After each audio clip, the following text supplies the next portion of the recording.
Now that it is fall and the temperatures are cooling off, I really want to eat something that has those seasonal flavors. Things that warm you on the inside when you eat it. So today we are making kanelhoningkoek or cinnamon honey cake.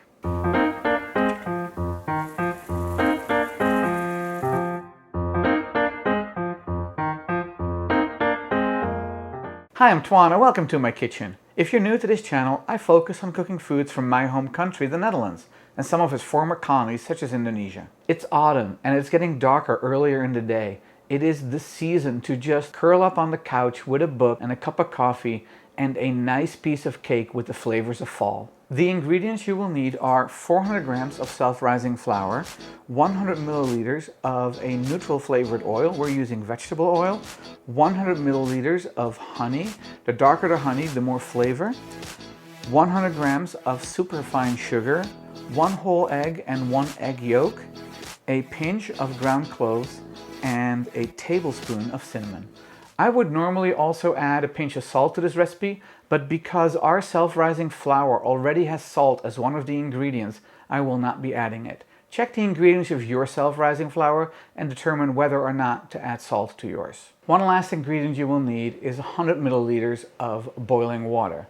I have my water boiler going so that it is ready for when we need it at the end. I'm going to add the tablespoon of cinnamon to the flour and a pinch of the ground cloves and just mix it through.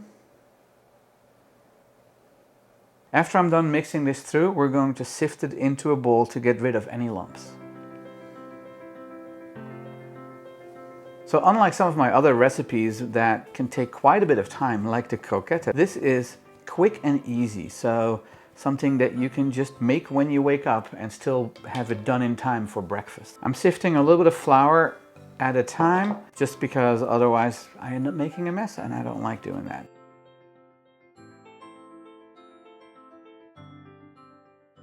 Start by adding your egg and egg yolk to the bowl and the sugar. Using my hand mixer, I'm going to whip together the eggs and sugar until the color has lightened.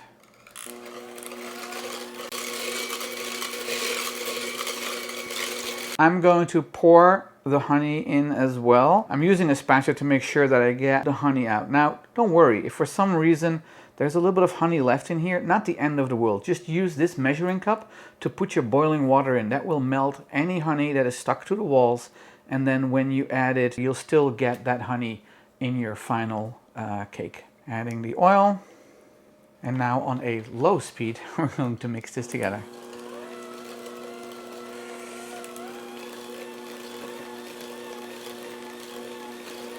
Now that all these ingredients are thoroughly incorporated, I'm going to fill the measuring cup that the honey was in with 100 milliliters of boiling water.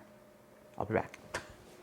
I'm going to add about a third of the flour and spice mixture to these wet ingredients. I'm switching to a Danish whisk, incorporating this flour into the wet ingredients so that I don't have to worry about overmixing it.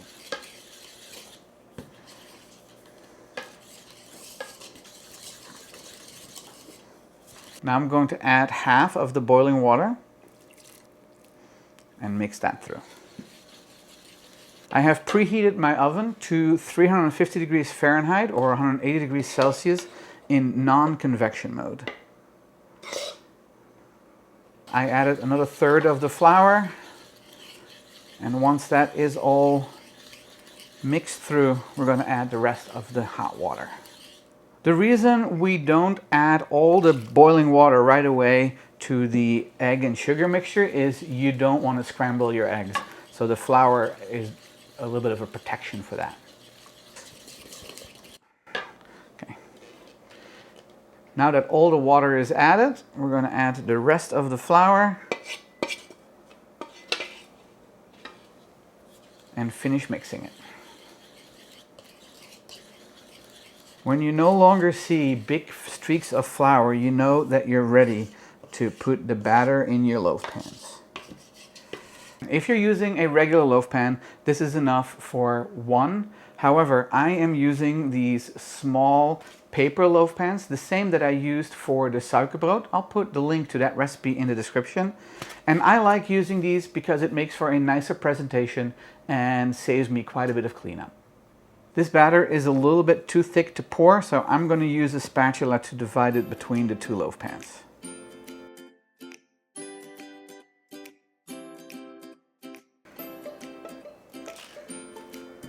I make a hot mess of this. Smaller scoops go a lot easier than big scoops. I was being impatient. So before I put these in the oven, I'm going to wipe up any of these drips or spills on the sides here of the loaf pan to prevent it from being burned or getting burned.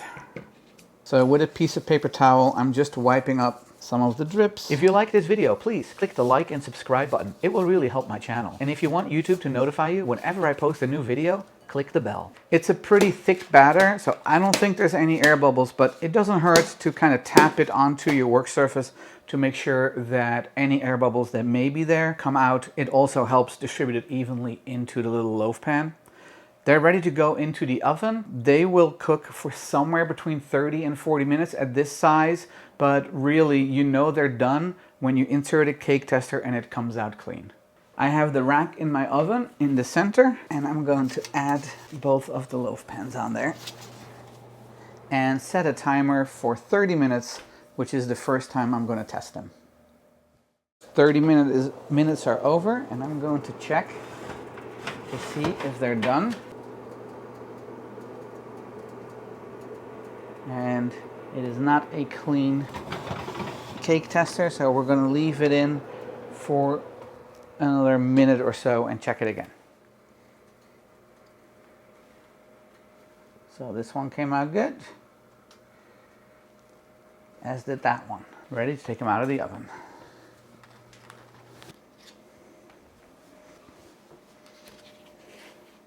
They look and smell great, but we will have to wait until they're fully cooled before we can taste them.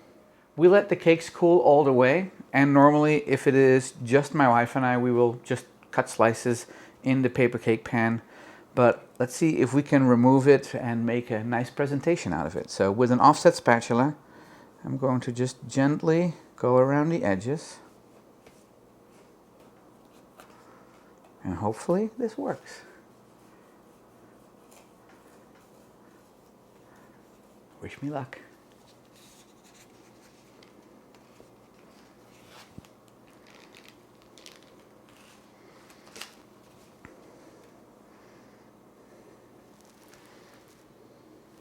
It actually came out pretty nicely. I surprised myself. And while the only thing that is not perfect is there's a little dent in the middle, it sank in a little bit.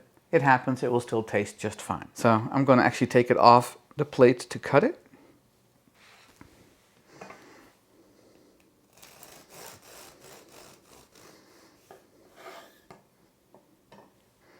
Oh, smell that cinnamon. And let's just give it a try. Eet smakelijk. I love that cinnamon flavor. Can pick up a little of that honey. This absolutely tastes like fall. Delicious. Yum. I will finish eating it after we're done with this video. Thank you so much for watching. I hope you enjoyed this video. If you did, please click the like and subscribe button and share it with your friends. If you have any questions, please leave them in the comments below. You can find the written recipe on my website, twanskitchen.com, and you can follow me on social media as well. Speaking of social media, if you decide to make this recipe, please take a picture and post it on Instagram with the hashtag TwansKitchen, and I will share it in my story. Thanks, and I'll see you in the next one.